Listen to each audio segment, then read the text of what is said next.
నా పేరు అర్జున్. ఈ రోజు మన టాపిక్ వచ్చినప్పటికి సేలం ట్రైన్ రాబరీ. మనం యాక్చువల్ గా సినిమాస్ లో చూస్తామట, మనకి ధూమ్ సిరీస్ లో హితిక్ రోషన్ చాలా ఇంపాసిబుల్ గా ఉన్న దొంగతనాలన్నీ చేస్తా ఉంటారు అనమాట. మనం ఆ సినిమా చూసినప్పుడు రియాలిటీలో అలాంటి దొంగతనాలు జరగవేమో అనుకుంటాం, కానీ రియాలిటీలో దానికి దగ్గరగా ఒక దొంగతనం జరిగింది.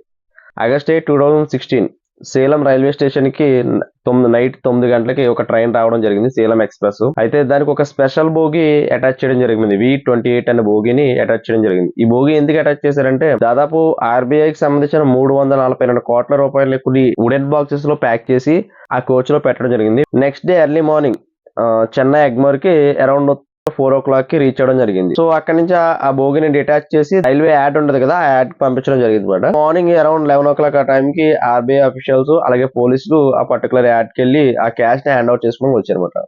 ఎప్పుడైతే ఈ RBI ఆ సీన్ బ్రేక్ చేసి బోగి ఓపెన్ చేసి కోచ్ ఓపెన్ చేసినప్పటికీ వాళ్ళు షాక్ తిన్నారు. ఎందుకంటే దాంట్లో కొన్ని బాక్సెస్, ఈ 226 బాక్సెస్ లో కొన్ని బాక్సెస్ ఏమో ఒక 4 బాక్సెస్ వరకు ఖాళీగా ఉన్నాయి, ఇంకొన్ని ఏమో ఓపెన్ చేసి కొంచెం అందులో క్యాష్ మిస్ అయిన విషయం తెలుస్తుంది. ఈ కేసును సాల్వ్ చేయడానికి దాదాపు 2 సంవత్సరాలు పట్టింది. 2018కి ఈ కేసు అనేది సాల్వ్ చేయడం జరిగింది. ఫస్ట్ థింగ్ ఏంటంటే, పోలీసులకు వచ్చినప్పుడు ఈ కేసు సాల్వ్ చేయడం స్టార్ట్ చేసినప్పుడు 2 ఇబ్బందులు వచ్చింది. ఫస్ట్ ఏంటంటే, సేలం టు చెన్నై ఈ వేలో 100 కిలోమీటర్ల జర్నీ ఉంది, ఎక్కడ మిస్ అయింది. సెకండ్ థింగ్ వచ్చినప్పటికీ ఎక్కడా కూడా సీసీ క్యామ్స్ లేవు. సో అక్కడ ఉన్న అందరికీ కూడా ఒక్కసారి కూడా మైండ్ పోయింది, అసలు ఎలారా బాబు, ఇంత రన్నింగ్ ట్రైన్ లో ఇంత హై సెక్యూరిటీతో ఉన్నది ఎలా మిస్ అయింది. ఆ స్టేషన్ వరకు ఉన్నాయి తప్ప మనం మిడిల్ ఆఫ్ ద వేలో ఎక్కడ ఉండవు. సో దీన్ని ఎలా ట్రేస్ చేయాలని చెప్పి ముందు అలా ఆలోచించారన్నమాట. సో వాళ్ళకి ఫస్ట్ దొరికిన లీడ్ ఏంటంటే, యాక్చువల్ గా సేలం టు చెన్నై వచ్చేది కరెంట్ వేలో వచ్చిందన్నమాట. బట్ ఏంటంటే మధ్యలో సేలం టు వృద్ధాచలం అంటే దాదాపు ఒక 150 కిలోమీటర్స్ లెంత్ వరకు ఉండొచ్చు. సో ఆ వేలో మాత్రం కరెంట్ లేదు, అక్కడ వరకు డీజిల్ ఇంజిన్ వచ్చింది. పోలీసులు దీన్ని స్టెప్ బై స్టెప్ బ్రేక్ చేయాలనే ఉద్దేశంతో స్టార్ట్ చేశారు. ఆ ఇన్వెస్టిగేషన్ ఆఫీసర్ క్రైమ్ సీన్ ని అనాలిసిస్ చేయడం స్టార్ట్ చేశాడు. సో వాళ్ళు స్టార్ట్ చేసినప్పుడు వాళ్ళకి అర్థమైంది 2 వేస్ ఉన్నాయి. అంటే ఇలా పైన రూఫ్ కట్ చేశారు. ఇది రన్నింగ్ ట్రైన్ లో జరిగింది. అంటే ఒకటి, మన క్యాష్ లోడ్ చేయకముందే దొంగలు లోపలే ఉండొచ్చు, లేదా మూవింగ్ ట్రైన్ లో వేరే బోగి నుంచి పైకి వచ్చి కట్ చేయాలి. అయితే ఇక్కడ వచ్చిన ప్రాబ్లం ఏంటంటే, ఇదంతా కూడా కరెంట్ ట్రైన్ మాట, ఇది ఎలక్ట్రిక్ మీద ట్రైన్ రన్ అవడం జరిగింది. అరౌండ్ మనకి ఎలక్ట్రిక్ వైర్స్ ఎలా ఉంటే 2500 watts కరెంట్ సప్లై జరుగుతుంది. సో వీళ్ళ పైకి ఎక్కితే ఖచ్చితంగా తగులుతుంది, ఇబ్బంది అవుద్ది. సో ఇలా ఎలక్ట్రిక్ ఎక్కడి నుంచి స్టార్ట్ అవుతుందో స్టార్ట్ చేసుకున్నాను. అయితే సేలం టు చెన్నై డైరెక్ట్ గా ఎలక్ట్రిక్ లైన్ అయితే లేదు. సేలం టు వృద్ధాచలం వరకు ఒక డీజిల్ ఇంజిన్ మీద వెళ్ళి వృద్ధాచలం నుంచి అది కరెంట్ ఇంజిన్ కి మారడం జరుగుతుందన్నమాట. సో ఫస్ట్ అనాలిసిస్ అంటే, సో నెక్స్ట్ సెకండ్ స్టెప్ వచ్చినప్పటికి ఇక అరౌండ్ ఇది 150 కిలోమీటర్స్ స్ట్రెచ్ ఉంది. సో అరౌండ్ 3 hours పడుతుంది. 3 hours లో దొంగతనం ప్లాన్ చేశారు. సేలం టు వృద్ధాచలం ఈ గ్యాప్ లోనే దొంగతనం జరిగింది అని ఒక అనాలిసిస్ వచ్చారు. సో సేలం టు వృద్ధాచలం ఇది ఏదైతే ట్రైన్ తో పాటు సిగ్నల్స్ ఏదైతే ఫోన్ సిగ్నల్స్ ఆధారం చేసుకుని ఇన్వెస్టిగేషన్ స్టార్ట్ చేశారు. దగ్గర 2,000 మందిని ఇన్వెస్టిగేషన్ చేశారు. పోలీసులు అయితే ఏంటి, పాసెంజర్స్ అయితే ఏంటి, ఆ పర్టికులర్ రైల్వే స్టేషన్స్ ఏదైతే అవి అయితే ఏంటి, ప్రతి చోట ఇన్వెస్టిగేషన్ చేశారు.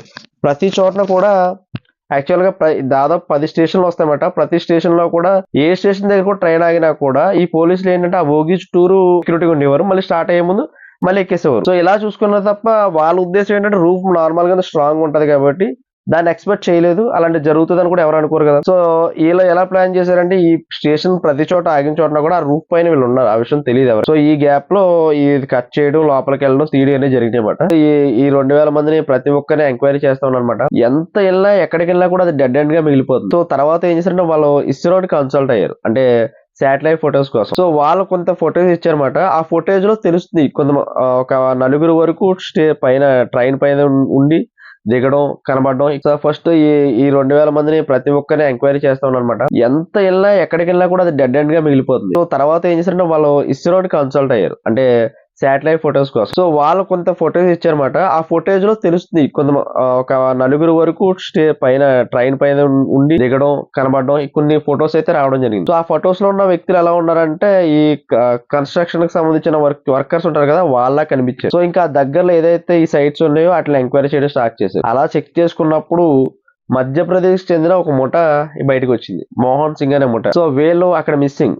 అయితే మధ్యప్రదేశ్ చెందిన వర్కర్స్ కింద ఐడెంటిఫై అయ్యారు. అయితే వీళ్ళందరూ కూడా ఒక ముఠా మాట. మోహన్ సింగ్ అనే వ్యక్తి ఈ ముఠాకి హెడ్. సో వీళ్ళ ఫోన్ సిగ్నల్స్ కూడా వీళ్ళు ట్రేస్ చేసినప్పుడు ఆ దొంగతనం జరిగేటప్పుడు ఆ వేలో కూడా ఈ ఫోన్ సిగ్నల్స్ ఉన్నాయి. ఇవన్నీ కూడా ఒకే వ్యక్తికి, మోహన్ సింగ్ అనే వ్యక్తికి ఎప్పుడు కాల్స్ అటు ఇటు రావడం. అంటే దాదాపు 11 మంది ఒక నెంబర్ కి కనెక్ట్ అవుతా ఉన్నారు ఈ దొంగతనం జరిగే టైంలో. సో వాళ్ళ మీద నిఘా పెట్టారు. నిఘా పెట్టినప్పుడు ఏమవుతుందంటే, అలా సడన్ గా అలా ప్రాపర్టీస్ పెరిగిపోవడం, ఇక్కడ వర్క్ మానేయడం, అలా బంధువుల పేరటో సైట్లు కొనడం ఇవన్నీ కూడా జరిగిందన్నమాట. సో పోలీసులకు అర్థం వాళ్ళకి ఒక క్లారిటీ వచ్చింది ఈ పర్టికులర్ వ్యక్తులు అని చెప్పి. సో వాళ్ళందరినీ కూడా అరెస్ట్ చేయడం జరిగింది. బట్ వాళ్ళ దగ్గర రికవరీ చేసిన అమౌంట్ అయితే చాలా తక్కువ.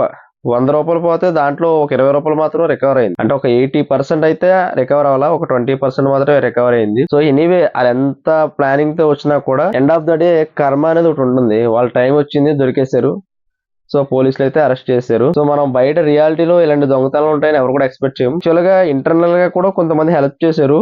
వాళ్ళ పేర్లు అయితే పూర్తిగా రాలేదు.